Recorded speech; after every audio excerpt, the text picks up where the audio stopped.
welcome Ms. Reed to the podium. She can tell you about the Gates.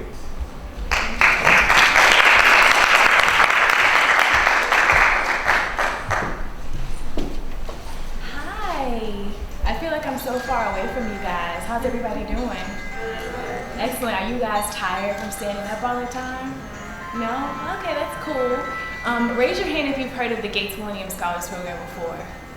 Excellent. Wow. Okay. As I was talking to some of you, looking at your posters, some of you said you hadn't heard of it, so I'm excited to inform the people who had never heard of it a little bit about the program. So let's just jump right in. These two people are Bill and Melinda Gates, and they are the reason that the Gates Millennium Scholars Program even exists. They gave a $1.6 billion grant to the United Negro College Fund, and that is when the Gates Millennium Scholars Program started in 1999. And the goal of GMS is to promote academic excellence in high-achieving minority students who may have significant financial need and give them the opportunity to pursue their dreams by receiving a college degree. So here's the structure for the program, and this is kind of unimportant, but the key thing from this slide is that we are 4 different organizations working together as one. We have the Hispanic Scholarship Fund in San Francisco, California, the American Indian Graduate Center Scholars in Albuquerque, New Mexico, the Asian Pacific Islander American Scholarship Fund in Washington, D.C., and the United Negro College Fund, which is the organization that I work for in Fairfax, Virginia. And we work together to serve all 16,000 of our scholars, because right now that's how many we have across the country. So we needed more than just one organization to make sure all of our scholars are taken care of. So here is the nitty-gritty of our program. Each year we select 1,000 students to receive our scholarship. They're known as our Gates Millennium Scholars. We actually have 2 in the room today, and I'll be calling on them to give a little bit of perspective. But what our program does is it funds the unmet need for any college degree at any U.S. accredited college university in the country. So what does that mean? You have your cost of attendance, so that's your tuition, your room and board, the food on campus, that nasty food. Everything is lumped into the cost of attendance lump, right? So by law, we're not allowed to cover expected family contributions, so you take that out. And then any other gift aid that you receive, so let's say you receive another scholarship from your college university and you receive another scholarship from a private organization. Whatever is left, no matter how big or small that amount, that's what the Gates Millennium Scholars Program will cover for your college education. So somebody yell out a major that they want to study when they go to school. Biology. Somebody else.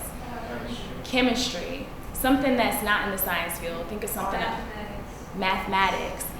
Any major that you want to study for your undergraduate career at any college or university, you can study that. And we're going to fund you for up to 5 years.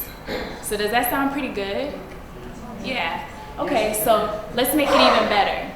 We're not just going to fund your 5 years. If you choose to study the STEM fields, computer science, education, engineering, library science, mathematics, public health, and science, okay, we're going to fund your master's and your PhD as well.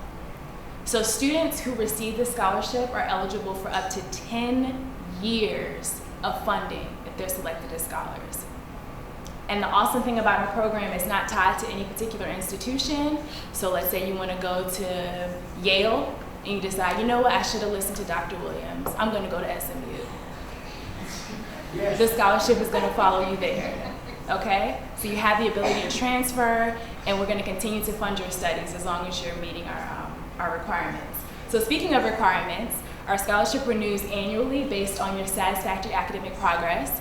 So basically you have to be making the progress that your university needs you to be making. So if they say a 3.0 is satisfactory academic progress, you need to be making that. Some schools say 2.0, you need to be making that to continue to receive your scholarship. You need to maintain full-time enrollment, and you need to submit all of your documents within a timely manner. So the cool thing about our program is that we're not just transactional, we're transformational. So does anybody have a guess what that means? We're not just transactional, we're transformational. Anybody? Okay, I'll tell you. So we're not just about giving you the money, we're about making sure you're the best students possible, about transforming your lives and transforming the nation through your lives. So we're gonna give you tools so that you're the best students possible and the best leaders possible. So one example that I like to tell people through our leadership development program, we have a leadership conference for all of our incoming freshman scholars.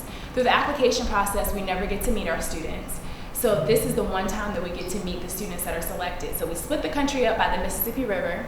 The students who are attending institutions to the west of the Mississippi River, we send them to San Jose, all expenses paid, fly them out from wherever they are, send them to San Jose.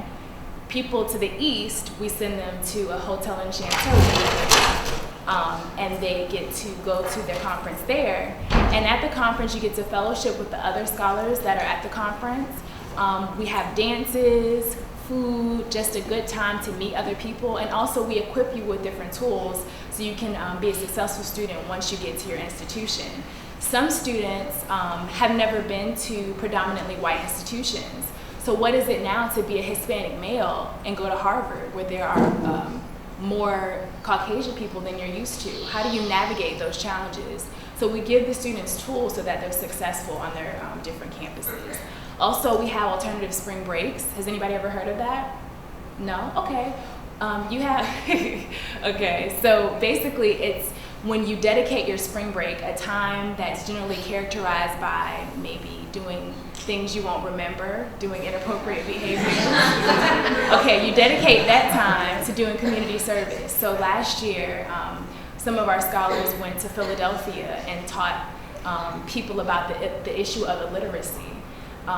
We had the year before, some scholars went to New Orleans to help with cleanup and different efforts dealing with poverty in that area. So that's just a couple of examples to show you the type of leadership development programs that we have available. So here's the eligibility criteria for our program. In order to be eligible, you must identify with one of these ethnic groups listed here: African American, American Indian, Alaska Native, Asian Pacific Islander American, or Hispanic American. You must be a citizen or national legal permanent resident of the United States. You must have attained a cumulative GPA of a 3.3 on a 4.0 unweighted scale at the time of application. You must be matriculating for the first time at a U.S. Accredited and located college university as a full-time degree-seeking student in the fall of 2013. Basically, you need to be going to school for the first time in the fall of 2013, which I believe most of you fit that criteria. Let's say you are going to college while you're pursuing your high school diploma. That's okay, we still consider you eligible for this opportunity. GED recipients are also eligible to apply.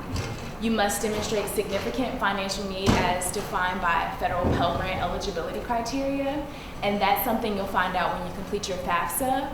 There's also a tool called the FAFSA Forecaster, and you can find that on the web. Google, type in FAFSA 4 and then caster, and it'll give you an early prediction of what type of aid you may be eligible for when you go to school. So that will be a good tool to see if you are in fact eligible for the federal Pell Grant. Say that one more time. Okay, so Forecast. FAFSA Forecaster, it's FAFSA, the number 4, and then caster. You can just type that into Google and it'll take you to a tool which is directly tied to the FAFSA. It'll give you an early prediction of what type of aid you may be eligible for before you actually complete the FAFSA form. Did everybody catch that? Okay. And finally, you must demonstrate leadership commitment through participation in community service, extracurricular, and other activities that reflect leadership abilities. Does that mean their research every summer? Research, excellent, yes. For your extracurricular activities, that includes anything that you're involved in. So it doesn't necessarily have to be something you're doing at school. If you're doing something at a community organization, those opportunities are also good to include into your application. Let's say you're doing research. That exhibits leadership abilities if nothing else does. So situations like that, those are great examples to include on your application. And actually, Faith, could you help me out for 1 second? Sure. There's a form over here. It's a grid. If you could hand that out to the students, that'd be excellent. Okay. And I'm going to talk a little bit more about what type of experiences you can highlight on your application further on. Is it this one? Yes, ma'am. So here's the application process. There are 3 forms that you need to have a complete application with our organization. The first one, I'm going to start from the bottom up. The nominee form, that's what the student completes. And generally, when I talk about the nominee form, people get a little bit angry with me because it can be a little hefty. On our nominee form, there are 8 required essay questions. So if I told you you have to write 8 essays, how does that make you feel? Overwhelmed? Anybody else? Just overwhelmed? That's generally the word that we get. Because I know during your senior year, you have a lot of commitments, a lot of things going on, a lot of other applications you need to be submitting. And so to say that you have to write 8 essays, that probably seems like a hefty commitment to make. But let me just tell you, think about it like this. Anybody want to guess what the average cost of 1 year in school is? $50,000? It's generally about $30,000. And 50, there are schools that cost $50,000 though. So let's take $30,000 that it could be for a year to go to school. Okay, multiply that by 4, the 4 years that you may be there. How much is that? $120,000. That's a lot of money, right? Okay, now divide that by the 8 essays that we're asking you to write for this opportunity. Those could be some really valuable essays, right? Yeah. So if you think about it like that, it might help you in creating your essays. It gives you a little bit more motivation because essentially when you're writing them, you could be writing checks to pay for your education and to finance your dreams. So think about it like that. And also I want to point out, now that you have the forms in your hand, on the back of them, the essay questions never change year to year. So right in front of you, you have all 8 of the essay questions. So now when you have downtime during the summer, if you do, right before school starts, you can start to knock out those essays. One a day. One a day. One a day, and then you can bring them to Dr. Williams to edit them. Yes, sir? How long should they be? That's a great question, one that I always get. There is no required length for the essays. In our new application, it's going to be 1,000 words limit, but that does not mean use all of it. We just want you to answer the question, all parts of the question. And also the word essay may be misleading. It doesn't have to be introductory paragraph, 3-body, conclusion. We just want you to answer the question. And while you're answering the question, I'll talk about it a little bit later, give us pieces of your story that can help us see why you're a good candidate for this opportunity. Can I try to? Yes, absolutely. I'm actually one of the worst learners, Could you stand up? Oh, sure. And I filled mine out in the summer, right before I became a senior. And maybe I wrote a half a page. I think a couple of them I don't remember. And I didn't think I was going to get it. But so as long as you answer the question, you don't have to really go into that much detail.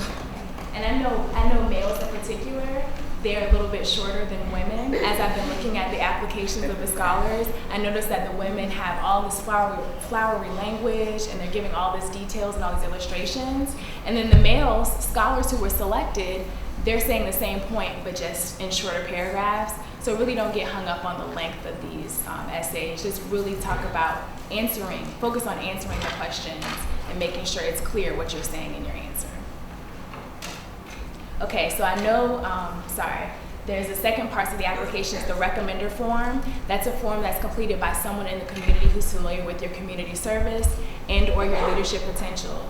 So for your projects, if you've had mentors that you've been working with for your poster projects and they're familiar with community service, they can vouch for you for being a good leader, that's the kind of person that you want to have fill out your recommender form, okay?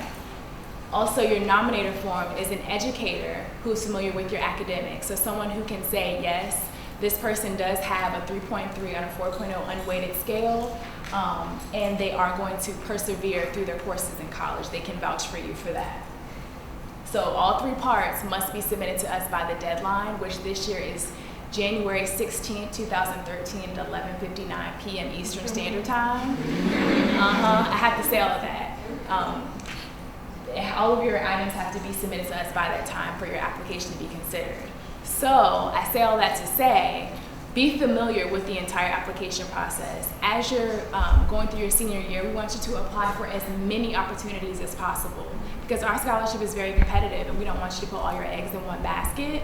But as you're going through, these are tips that you can use for every scholarship program, even for college when you're applying to college. Think about what the application process is. Make sure you're familiar with everything that's required of you. And again, with us, you have to have all 3 of these forms by the deadline for your application to be considered. Does anybody remember when the deadline is? 2013 at what time? 11 p.m. Eastern Standard Time. Excellent. So make sure that all 3 of these are submitted to us by that date, and the application is available online at gmsp.org, and that website is on that sheet that was handed to you. I want your application in by December 1st. And that's a great philosophy to have. I know it sounds funny, but you never know what can happen. So you always want to prepare for the things that you can't prepare for, and make sure you have your application in before the deadline, if at all possible.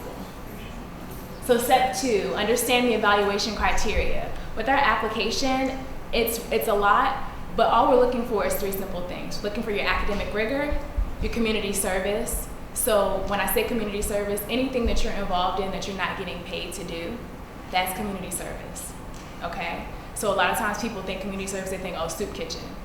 That's community service as well, but anything that you're involved, any type of volunteer work, if you're helping one of your mentors with research so they can get a paper done, that's community service. Question. Yes. 9th and 10th grade, they worked in laboratories, they didn't get paid. Mm-hmm. Here in 11th grade at NIH, they got paid. Okay. So 9th and 10th grade would be community service? Correct. 11th grade would not be? Correct. They can consider that paid employment. We do have a section for paid employment on the application, and we consider those experiences as well. Okay? So back to what we're looking for: academic rigor, community service, and leadership activities. So notice we say academic rigor. We're not looking at GPA. I know all of you are excellent students, and you probably had 3.5 and all the way to the sky. But once you meet the 3.3 criteria, your GPA goes out the window. We're looking at what types of courses are you taking while you are in school. So are you engaged in the most rigorous courses that are available at your school? Are you, maybe if you're not excelling, are you persevering? And that's where your nominator comes in, because they're going to say whether or not you persevered through a difficult AP chemistry course or what have you. Okay? So that's what we're looking for, signs that you're going to be persistent, because if you're doing that now, generally when you get to college, you're going to continue in those same activities. And when you're faced with a difficult course, you're going to persevere through that. So basically your evaluation of your academic record should reveal the rigor of your coursework. It should showcase your commitment to academics and your determination to succeed academically. So keep those things in mind when you're trying to select the appropriate nominator. Think about the people who can really talk about that effectively, because those are the kind of people that you want to have as your nominator. When we're looking at your evaluation of community service and your leadership, we want to see, are you giving back to the community in whatever way? Because again, the behaviors that you're doing now is what you're going to do when you are out of school, when you're in school. Basically, Gates Scholars are continuing in the legacy of Bill Gates. So he has billions and billions of dollars, and he finds ways to continually give back to the community. So we're looking for students who are going to continue in that same vein. Anybody have any questions on that? Okay, and one more thing I wanted to add about academic rigor. I said that we want to see how many rigorous courses you're taking while you're in high school. And the comforting thing is that I grew up in a very rural area, so my high school didn't have many AP courses, IB courses. And so it's kind of unfair when you think about it to judge me against a big city kid who has all these IB and AP courses. But the comforting thing is that our readers, the independent people who read these applications, they have access to a database with all the high schools in the country, as well as an approximate number of the rigorous courses at that school. So when they're looking at your application, they're going to look at your high school and see how many courses you had available, and then compare how many courses you took to how many were actually available. So they're only judging you on your high school. They're not comparing it to other students. Okay? Question. Yes. Besides high school courses, this is an electronic application. Yes. How can they show the rigor of their research? Can they send in their research? Is there a section there where they can send in extra stuff? No, unfortunately, we don't accept any attachments to the application, but that is what the essay questions are for. for the paid employment and things like that, really try to give a layman's explanation of the research that you've done and the impact of the research, because our readers aren't scientists like you are, so make sure they can understand it. That's one point I will give you. And any other opportunity you have during the essay questions that kind of weave in the importance of the research that you're doing, the difficulty of the research that you're doing, you need to incorporate that wherever possible. Yes? Yeah, so I'm GMS class of 2012. Uh-huh. There is an essay that says, please tell any skills. Uh-huh. And I'm pretty sure you guys learned a bunch of skills this summer. Absolutely. And I used my essay to talk all about my project that I did for NIH last summer. All the techniques I learned, all the different databases I used. And so if you really want to talk about your research, that is the essay to do. Excellent. Thank you for pointing that out. And you'll notice, again, the essays are on the back, and she was talking about the one, have you acquired any special skills in any area? So 3, select the appropriate nominator and recommender. The nominator must be an educator, so a teacher, a counselor, a principal, any professional educator. Keep in mind they don't have to be from your school, because I know sometimes we don't have the best support within our school systems. So if you know another educator outside of your school and they can talk about your academics, they're eligible to be your nominator, as long as they're not a relative. Your recommender must be familiar with community service and your leadership activities. And you can have the same person be your nominator and recommender. But I always like to say that it's always better to have 2 people speaking on your behalf as opposed to just 1. So keep that in mind when you're selecting people, that you might want to get 2 just in case, because like I said, it can be the same person, but it's better to have 2 people talking about how great you are than just 1. And neither of these people can be a relative of yours. And I like to say as well, when you go to your nominators and recommenders, ask them, can you write a strong, positive, student-specific nomination or recommendation for me? If they pause, if they hesitate, if they breathe funny, walk away. Seriously, because you would be so surprised as to the type of nominations and recommendations we get sometimes. I saw one that said, I don't know why Tiffany asked me to recommend her, but wow.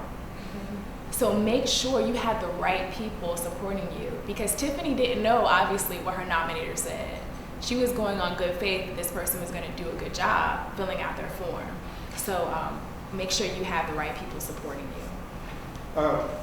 So I could be the nominator, and someone else could be the recommender who's talking about the student's community service and leadership. Correct. And as a nominator, I would talk about Their academics. just their academics. Just their academics. Not beyond that. No. Okay, so they're going to be specific should be a questions. teacher or a principal. Right. I mean, if you feel comfortable talking about their academics, then absolutely you could serve in that role. But if you feel like there's someone else that's better able to do that, then you might. So I can talk about the academics and their research. Can I do both in my? There is a section. It says rate the students' performance in these different subject areas, and then science may be one of them. So you can say they're doing excellent in that, and then it gives you an opportunity to explain why you graded the student that way. So that may be an opportunity for you to weave in information about the research. Okay. Step 4, tell your story. Bring your experiences to life. We will never meet you. Well, we will meet you if you're selected, but but during the process, we won't meet you. So the readers say when they read these application essays, when they read the applications, they want to feel like they just chill with you for 15 minutes. So find ways to make your application highlight who you are. I'm not saying use slang. I'm not saying any of that. But weave in pieces of your story through your application essay questions. Ask your supporters to help you in identifying how far you've come for your high school career. Sometimes it's hard thinking back to 9th and 10th grade what we've accomplished when we're in our senior year. So ask those people who have been with you along the way to kind of remind you, what were you doing? How are you when you were in this grade? How have you changed from then to now? Ask your supporters to review your essays and to provide feedback. A lot of times they can catch things that we can't because we're so close to the essays. So always ask third parties, other people outside of it, to read it, to get their opinion on your tone, the grammar, the thought. Is it clear? Is it concise? Things of that nature. Provide your nominator and your recommender with a resume and personal profile as well. This will help them when they're grading you, like I was just telling Dr. Williams, when they're grading you on certain aspects of, let's say, your community service or an academic area, they may grade you higher when they find out that you were involved in something that they weren't aware of, and that's where your personal profile or your resume will come in. Create a timeline to ensure your application is complete before the deadline. So make sure you get it submitted by December 1st, okay? And complete sections of this weekly. You're learning about this way ahead of the game. The application isn't even open yet. It's gonna be open next week, Wednesday. So you're learning about this way before other people even know. So you can chop it up into sections and make sure you have your application complete way before the deadline. Contact your nominator and recommender periodically to make sure they're completing their form and they're progressing on time. You would hate to have worked so hard on your essay questions and then your nominator didn't submit their form.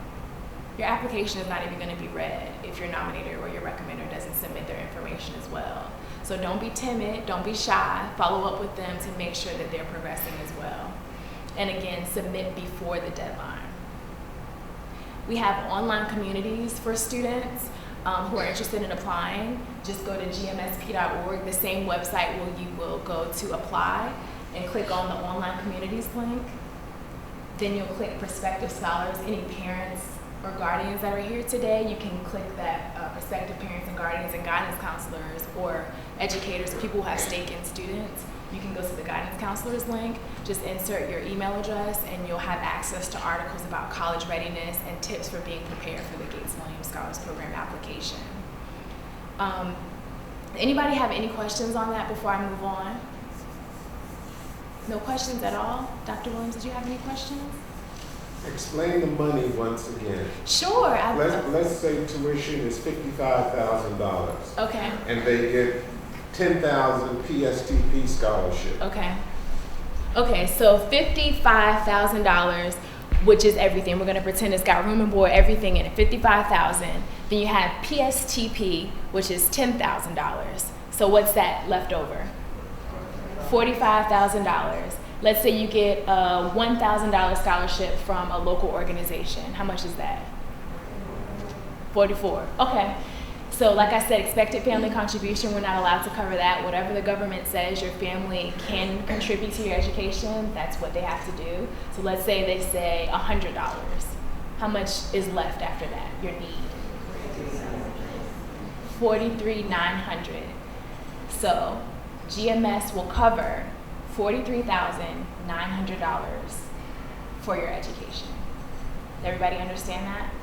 Whatever unmet need is left after gift aid, so anything that you don't have to pay back is applied to your cost of attendance.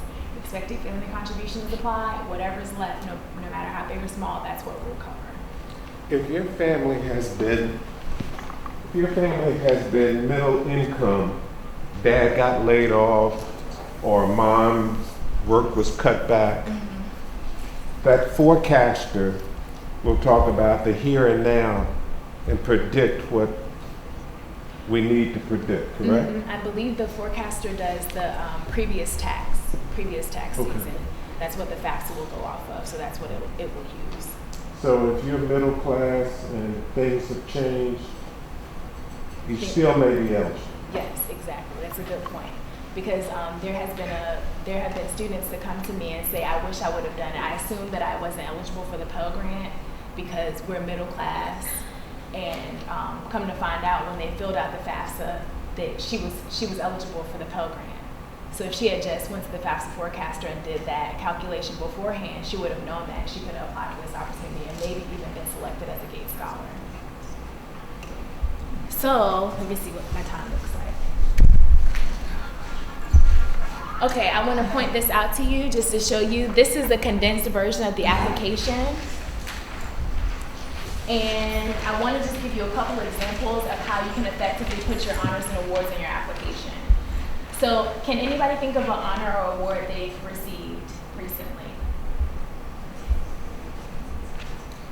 Nobody? I know somebody's gotten an honor or award recently. Harvard Book Award. Say it again. Harvard Book Award. Harvard Book Award. Awesome. Okay. So tell me a description of the award. It's basically just personality-wise of the student, like reflects the personality of a Harvard student, I suppose. It reflects the personality of a Harvard student. Yeah. You Like- received this opportunity because you reflect the personality of a Harvard student. And you have to meet and achieve certain grade point average also. Okay. You're nominated by the student. They pick one student and then they give a book of Harvard essays by previous Harvard. Awesome. Okay. So thank you for that example. A great way to kind of show how great this this award is that you received is to add numbers. So how many people were nominated for this in 1 year? And I'm not saying to answer it, I'm just telling you how you can beef it up a little bit. How many people were nominated for this opportunity? How many people actually received it? What was the GPA you had to get this? So all of those things are things you can add to help beef up the description of the honor award. Anybody else have an example of an honor award that they'd like to share? I have a question. Sure. Before, when did we find out if we got it? Okay, so, so the deadline again is January 16th. We have our read, which is when we take all the applications and we sit down and we read them for an entire week. That's in February. In March, we notify the finalists, and those finalists will have to submit documents to us to prove that they're eligible. So you have to send in your transcript to prove that you actually have the GPA you said you have, college admissions letter, etc. And then after that, all people who are selected as scholars will know by late April. Okay. So what about unpaid work or community service? Anybody have an example of that with a good description? I volunteer at a hospital. Okay, what do you do at the hospital? The transportation, patients, Okay, he said he works at a hospital and he helps with transportation, bringing patients in and out of the hospital. So he can beef that up by saying, I work XYZ hours, I have transported this many patients from this location to this location over this period of time. So numbers really, really help the reader to see the impact of what you're doing because, again, they may not be familiar with how impressive this opportunity is, whatever you're involved in. What about a leadership role? Does anybody have a leadership role at their school or with a local organization? Class president. Class president, wow, that's classic. Awesome. Okay, so what kind of activities do you do? Basically, like right now I'm planning a class trip. Okay. But we do like different service things every year. What's we're trying to. Okay, so you, with that opportunity or with that role, you have so many things that you can talk about with that. So you can talk about the types of trips that you plan, the number of students you have to manage, if there's a staff that you manage as class president, the number of hours that it takes you to be class president, or the number of hours you dedicate to that role. Okay, so always quantify specifically with the descriptions of the activities that you're involved in. Yes? So do these activities apply to what we are doing the year we apply, or what we have done in high school? For the honors and awards, we're looking for 10th, 11th, and 12th grade year. But for the unpaid volunteer work, the paid employment, and the leadership roles, you can go all the way as back as 8th grade, as far back as 8th grade. But so we only have the number of spaces here is the exact same number of spaces on the application. So really be selective when you're picking which ones to highlight because you only have this many spaces. So that is another reason why I presented to you the evaluation criteria, the academic rigor, leadership role, leadership potential, and the community service. So you can think about that when you're selecting your different activities to highlight on your application. So let's say you got one space left and you have a dance award and you have a science award. You probably want to put the science award as opposed to the dance one because it's more in line with what we're looking for in our students. Did anybody else have any questions? Yes. Does the honors and awards category include like if you were in a academic competition and you placed? Yes, absolutely, absolutely. So 3rd, 4th, 5th, whatever, you can put all of that there. And include in the description how many other people were selected. Any other questions? Okay, so I have one question. Does anybody remember how many people are selected each year for the scholarship? 1,000. Okay. Does anybody remember what year the scholarship was founded? 99. Who said that? Okay, I have something for you. A prize. Okay, because I have posters here, so I brought one for the winners. Let's see. Can somebody tell me one of the things we look at in our applications? There are 3 things I told you. Can anybody remember one of them? Rigor, Academic rigor, awesome. Okay, anybody remember another one? Leadership, okay. Personal experiences. Personal experiences, kind of. Community service, excellent. So you guys were listening. Okay, so I have posters for everyone that I'll hand out at the end of the conclusion of this entire event. Do anybody have any questions for any of the scholars here or for me before I close out? No? Well, could you introduce each scholar and they tell us where they're from? Sure. We'll start with you, Michael. Okay. My name is Michael Abraham. My parents live around this in Tacoma Park, Maryland, but I'm originally from Ethiopia, and I got a scholarship in 2004. And What school, what city? I went to Cornell for my bachelor's and my High master's. school? High Point High School in Westfield, Maryland. And I got my master's and bachelor's in Cornell, and then I'm doing my PhD now at Penn State in material science and engineering. And you're still a Gates is still paying? Yeah, and that's the amazing thing about Gates. Gates, like as she said, it covers 10 years. So even though I took 1 year to work for the Naval Research Lab, I had the chance to take that 1 year break and still continue my education. So they give you that, after you finish your master's or undergraduate, if you want to, interrupt because of family reasons or anything you want, there are certain requirements for what the reason you want to take that break. You can take that break to work or anything, and then you can come back and still be eligible. Thank you. Any questions? I have a question. Sure. I'm moving to Canada. Would I still be eligible? Will you still be a U.S. citizen? Yes. Okay, so you're still eligible as far as that is concerned. Regarding the university that you go to, it has to be a U.S. located and accredited university. Yes. So to benefit your application, does community service do have to be for your specific community, or what if it's for, what if you're in a community service club and then you go around the community of your schools? Oh no, that's something that's good information as well. It doesn't have to necessarily be with a particular community, as long as you're giving back some type of way. And my name is Faith Wilson. I'm a CPA. I was a scholar in 2002. I went to Towson University. High school. I went to Watkinsville High School. I'm originally from West Africa, Liberia, so I get a scholarship. Single mom raised me, so we always had to worry about back to school.